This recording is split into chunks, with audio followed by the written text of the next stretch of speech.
മക്കളെ പണ്ഡിതന്മാരാക്കണം എന്നാണ് കഴിഞ്ഞ ആഴ്ച നമ്മൾ പ്രസംഗിച്ചത്. ചില കുട്ടികളെ ദർസിലും ദഅവാ കോളേജിലെല്ലാം കൊണ്ടുപോയി ചേർക്കും. പക്ഷേ അവിടെയൊന്ന് നിന്ന് കിട്ടാൻ വലിയ പാടാ. ഒരു കൊല്ലം 2 കൊല്ലം കഴിയുമ്പോഴത്തേക്കും കുട്ടികൾ ഓടിപ്പോവാ ദർസിൽ നിന്നും ദഅവാ കോളേജിൽ നിന്നും.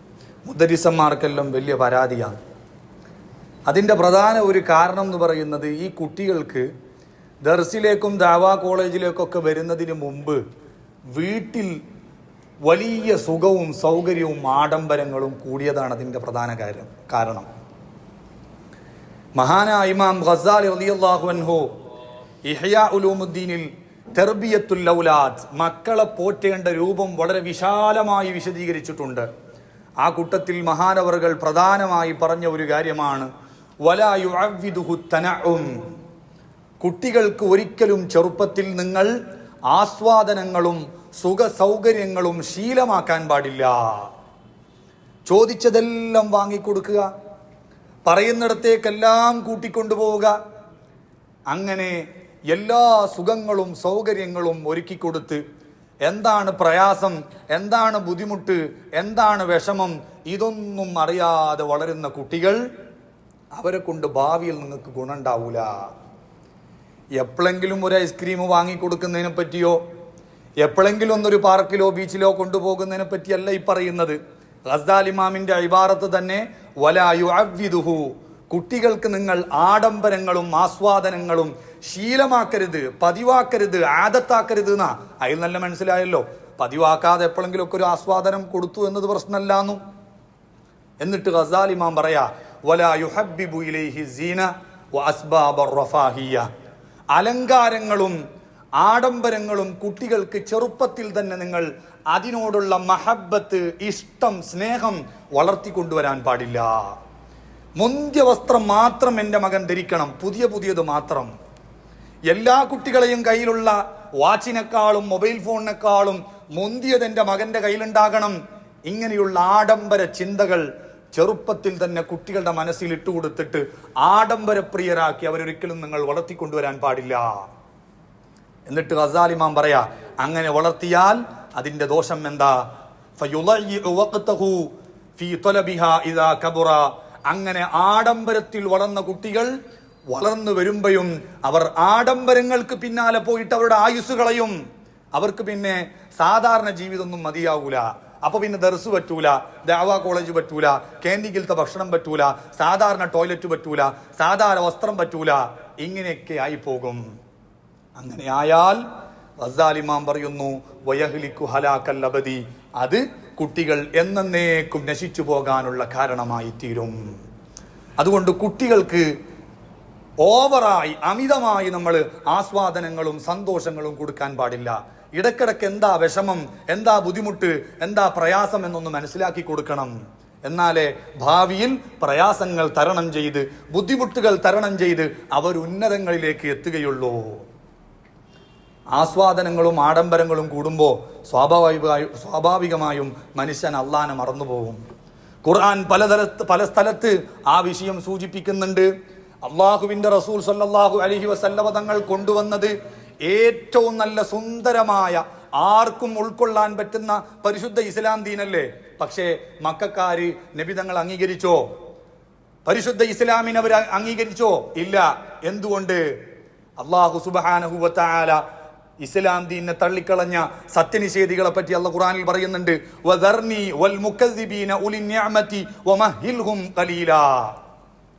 നബിയെ, ആ സത്യത്തെ നിഷേധിച്ച, ഇസ്ലാമിനെ വ്യാജമാക്കിയ ശത്രുക്കളെ നിങ്ങളങ്ങ് വിട്ടേക്ക്, അവരുടെ കാര്യത്തിൽ ഞാൻ തീരുമാനമെടുക്കും. എന്തുകൊണ്ടാണ് അവര് മുകദ്ദിബീങ്ങളായി മാറിയത്, സത്യനിഷേധികളായി മാറിയത്? ഉലി നിഅമതി, അവർക്ക് നിഅമത്ത് കൂടുതലായിരുന്നു. ഇമാം റാസി റളിയല്ലാഹു അൻഹു പറഞ്ഞു, അന്ന അഹ്ല മക്ക, മക്കക്കാർ ഖദ് ഹസല ലഹും അസീനതു വറഫാഹിയതു വതീബുൽ ഐശി, വലിയ ആസ്വാദനത്തിലും അടിച്ചു പൊളിച്ചിട്ടുള്ള ജീവിതമായിരുന്നു മക്കക്കാരുടേത്. വമൻ കാന കദാലിക ഖദ് തമറദ വതകബ്ബറ, ഇങ്ങനെ ആസ്വദിച്ചും അടിച്ചു പൊളിച്ചും ജീവിക്കുന്ന ആളുകൾ അവരെപ്പോഴും സത്യത്തോടും മാത്സര്യ ബുദ്ധിയോടുകൂടെ മാത്രമേ അതിനെ അഭിമുഖീകരിക്കുകയുള്ളൂ. അവർക്ക് അഹങ്കാരം കൂടുതലായിരിക്കും, മറ്റുള്ളവർ പറയുന്നൊന്നും കേൾക്കൂല. എനിക്കെന്നെ വേണ്ടത്ര ആസ്തിയുണ്ട്, എനിക്ക് തന്നെ പ്രൗഢിയുണ്ട്, ആഡംബരമുണ്ട് എന്നുണ്ടെങ്കിൽ പിന്നെ ഞാൻ ആരുടെ വാക്ക് കേൾക്കാനാ? അതുകൊണ്ടായിരുന്നു പോലും മക്കക്കാര് സത്യനിഷേധികളായി മാറിയത്. അബൂജഹലിനെ പറ്റി സൂറത്തുൽ അലഖിൽ അല്ലാഹ് പറഞ്ഞില്ലേ, കല്ല ഇന്നൽ ഇൻസാന ലയതുഗ. അബൂജഹൽ പരമധിക്കാരിയായി മാറി. എന്തുകൊണ്ട്? അർറആഹുസ്തഗ്ന. ഓന്റെ തോന്നൽ ഞാൻ വലിയ സമ്പന്നനാണ്, എനിക്ക് വലിയ സ്ഥാനമാനമുണ്ട്, വലിയ ആസ്തിയുണ്ട് എന്നതായിരുന്നു അബൂജഹലിന്റെ തോന്നൽ. ആ തോന്നലാണ് ശരിക്കും അബൂജഹലിനെ അബൂജഹലാക്കി മാറ്റിയിട്ടുള്ളത്. അപ്പൊ പ്രൗഢിയും ആഡംബരവും സമ്പത്തും കൂടുമ്പോ ആര് പറയുന്നതും കേൾക്കാൻ തയ്യാറാവൂല, സത്യത്തെ നിഷേധിക്കും, നല്ലതിനൊന്നും കൂട്ടുനിൽക്കൂല, പടച്ചറബിനെ ധിക്കരിക്കും, അവരേറ്റവും വൃത്തികെട്ടവരായി മാറും. അതുകൊണ്ട് ആഡംബരങ്ങളും ആസ്വാദനങ്ങളും ഒരിക്കലും ജീവിതത്തിൽ പതിവാക്കരുത്. മഹാന്മാരായ അമ്പിയാക്കന്മാരാണെങ്കിലോ നേരെ തിരിച്ച, അവർക്ക് ജീവിതത്തിൽ ആഡംബരം എന്താണെന്ന് തന്നെ അറിയില്ല.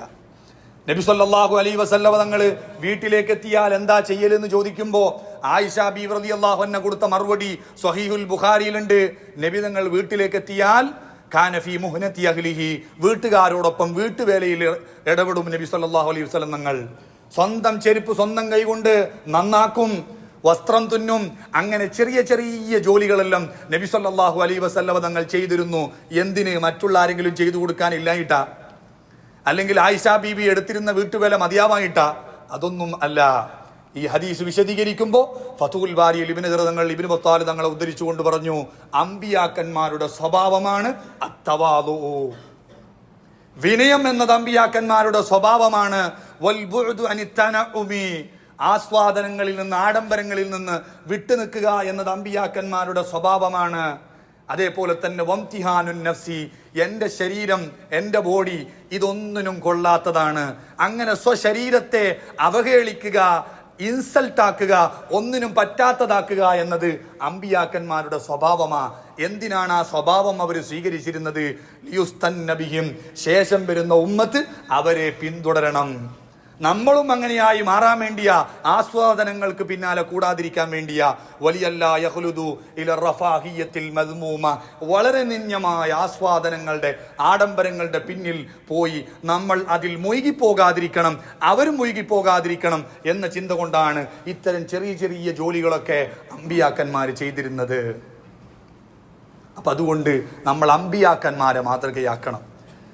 ഏത് പ്രതിസന്ധിയിലും ഏത് താഴ്ന്ന ജീവിതത്തിലും ജീവിക്കാൻ പഠിക്കണം. ആസ്വാദനങ്ങൾ മാത്രമല്ല ജീവിതത്തിൽ പ്രധാനം. സുഹുദ് എന്ന് പറഞ്ഞാൽ തന്നെ എന്താ? ചുരുങ്ങിയത് കൊണ്ട് തൃപ്തിപ്പെട്ട് ജീവിക്കുക. മഹാനായ ഹാറൂൺ റഷീദ് രാജാവിന്റെ അടുത്തേക്ക് ഷഖീഖുൽ ബൽഖി റളിയല്ലാഹു അൻഹു കടന്നു വരുന്ന സംഭവം ചരിത്ര ഗ്രന്ഥങ്ങളിൽ കാണാം. ഷഖീഖുൽ ബൽഖി റളിയല്ലാഹു അൻഹു കടന്നു വന്നപ്പോ ഹാറൂൺ റഷീദ് ചോദിക്കുന്നുണ്ട്, അൻത ഷഖീഖു സാഹിദ്, നിങ്ങളാണോ ദുനിയാവുമായി ഒരു ബന്ധമില്ലാതെ നടക്കുന്ന ഷഖീഖ്? അപ്പം പറയാ, ഞാൻ ഷഖീഖാണ്, പക്ഷേ എന്നെപ്പറ്റി സാഹിദ് എന്ന് പറയണ്ട, മറിച്ച് സാഹിദ് രാജാവായ നിങ്ങളാ. ഹാറൂൺ റഷീദ് രാജാവ് ചോദിക്കുന്നുണ്ട്, ഈ വലിയ അധികാരങ്ങളും ആസ്തിയും സമ്പത്തൊക്കെ ഉള്ള ഞാൻ എങ്ങനെയാണ് ദുനിയാവുമായി ബന്ധമില്ലാത്ത സാഹിദായി മാറുക? അതിന് ഷഖീഖുൽ ബൽഖി റളിയല്ലാഹു അൻഹു കൊടുത്ത മറുപടി എന്താ? ലിഅന്ന ദുനിയാ ഖലീലുൻ, ദുനിയാവ് മുഴുവനും വളരെ കുറച്ചാണ്. ഉൽ മതാഉ ദുനിയാ ഖലീൽ, ഖുർആൻ അങ്ങനെയല്ലേ പറഞ്ഞത്? ദുനിയാവ് മുഴുവനും വളരെ കുറച്ചാണ്, വളരെ തുച്ഛമാണ്. വഅൻത ഖനഅത മിൻ ഹാദൽ ഖലീൽ ബിബഅൽ, ഈ വളരെ കുറച്ച് മാത്രമുള്ള ദുനിയാവ് മുഴുവനും മടക്കി വരച്ചിട്ട് രാജാവ് ആയില്ലല്ലോ നിങ്ങൾ. ദുനിയാവ് മുഴുവനും നിങ്ങൾ ആസ്തി ആയില്ലല്ലോ. ആ വളരെ കുറച്ചാണെന്ന് ഖുർആൻ പരിചയപ്പെടുത്തിയ ദുനിയാവിൽ നിന്ന് ഒരല്പഭാഗം മാത്രല്ലേ നിങ്ങൾ ഭരിക്കുന്നുള്ളൂ, ഒരല്പം സമ്പത്ത് മാത്രല്ലേ നിങ്ങൾക്കുള്ളൂ. നിങ്ങളെ പറ്റി ആ സാഹിദ് എന്ന് പറയാ. അപ്പൊ സാഹിദ്, സുഹൃദ്, പ്രപഞ്ച പരിത്യാഗം എന്ന് പറഞ്ഞാൽ തീരെ ദുനിയാവ് ഇല്ലാതിരിക്കലല്ല, ഉള്ള ദുനിയാവിൽ നിന്ന് കിട്ടിയത് കൊണ്ട് തൃപ്തിപ്പെട്ട് കുറച്ചാണെങ്കിൽ കുറച്ച് അങ്ങനെ ജീവിക്കാൻ പഠിക്കുക. അതിനാണ് സുഹൃദ് എന്ന് പറയാ. അതായിരുന്നു ഷഖീഖുൽ ബൽഖി റളിയല്ലാഹു അൻഹു ഹാറൂൺ റഷീദ് രാജാവിന് പഠിപ്പിച്ചു കൊടുത്തിട്ടുള്ളത്. അപ്പോ ഏത് പ്രതിസന്ധി ഘട്ടത്തിലും ജീവിക്കാൻ നമ്മൾ പഠിക്കണം.